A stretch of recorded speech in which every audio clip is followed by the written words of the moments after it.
السلام علیکم ورحمۃ اللہ وبرکاتہ۔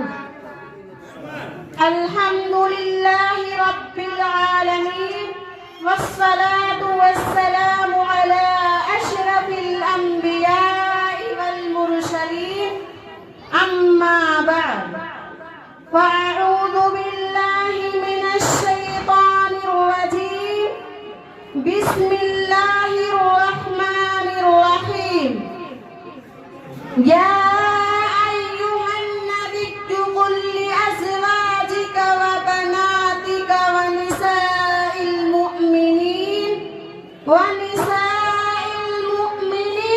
يدنين عليهن من جلابيبهن ذلك أدنى أن يعرفن فلا يؤذين وكان الله غفورا رحيما صدق اللہ العظیم۔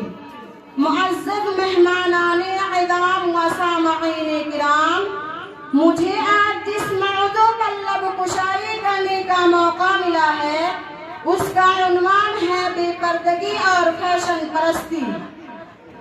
غیرت زدہ تو ڈوب گیا ایک بوت میں، غیرت زدہ تو ڈوب گیا ایک بوت میں، بے غیرتوں کو کوئی سمندر نہیں ملا۔ اسلام ایک مکمل نظام زندگی کا نام ہے۔ زندگی کے موڑ پر اس نے انسانوں کی فطرت کی رعایت کرتے ہوئے ایسے احکام کو بتائے ہیں جن میں اعتدال ہے، شرم و حیا ہے، تہذیب و آداب ہیں، اور ہر ایک مقام و مرتبہ کی رعایت بھی ہے۔ وہ مطلقاً کسی فیشن سے منع نہیں کرتا، مگر جو فیشن اور جو طریقے اس کے اصول و احکام سے ٹکراتے ہیں اسے ضرور روکتا ہے، کیونکہ وہ یہ نہیں چاہتا کہ انسان ہر اس شخص کی اتباع اور پیروی کرنے لگے جو اس کے من کو بھائے اور ان کے رنگ میں رنگ جانے کی کوشش کرے، بلکہ وہ تو ہر ایک کو اس بات کی پرزور تعلیم دیتا ہے کہ وہ اسلامی احکام ہی کی مکمل اتباع اور پیروی کرے۔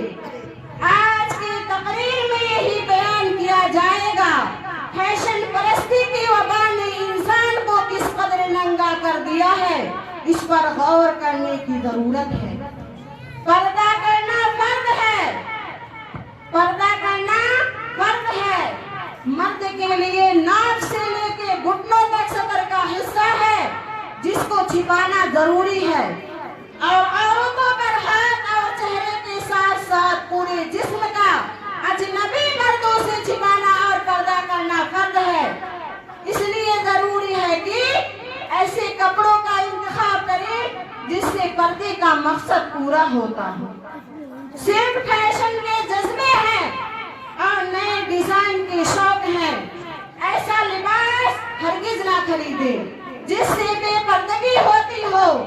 ایک مرتبہ حضرت عائشہ رضی اللہ تعالی عنہا کی بہن حضرت اسماء رضی اللہ تعالی عنہا حضور صلی اللہ علیہ وسلم کے سامنے گئیں۔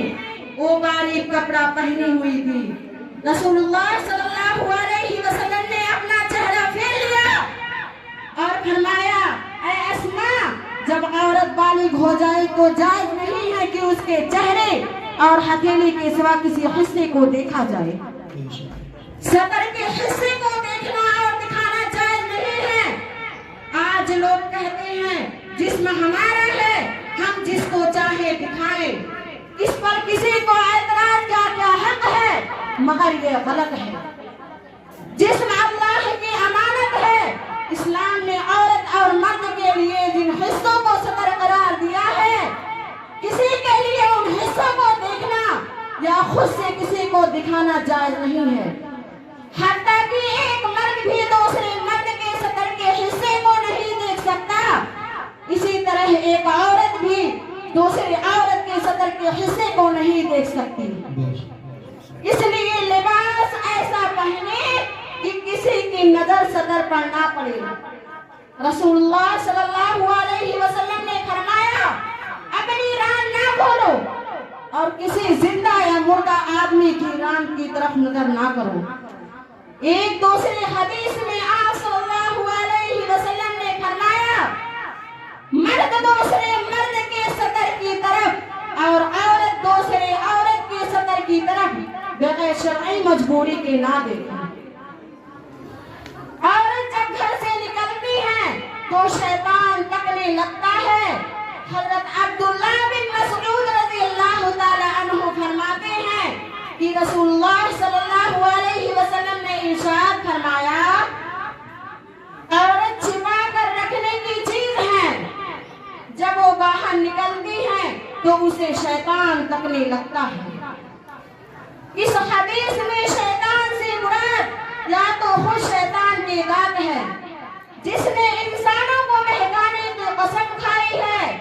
وہ سوچتا ہے کس طرح اس عورت کو بہکا کر گناہوں میں مبتلا کیا جائے، یا اس سے مراد وہ لوگ ہیں جو شیطان کے وسوسوں پر عمل کرنے والے ہیں۔ وہ ایسی عورتوں کو دیکھتے ہیں اور ان کو گناہوں میں مبتلا کرنے کی ترکیبیں سوچتے ہیں۔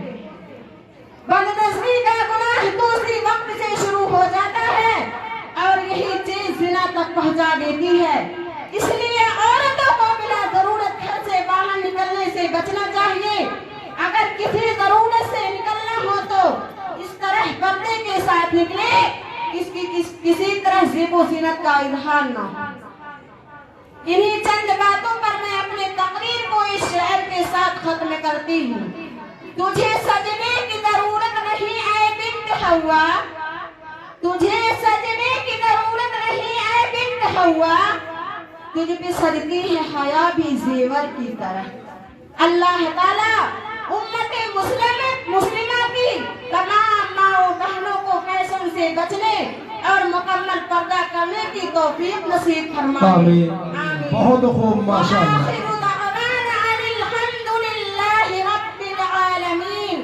السلام علیکم ورحمۃ اللہ وبرکاتہ۔ بہت خوب، ماشاءاللہ۔ اپنا انعام لیتے جائیں۔ سب کچھ لکھا ہوا ہے خدا کی کتاب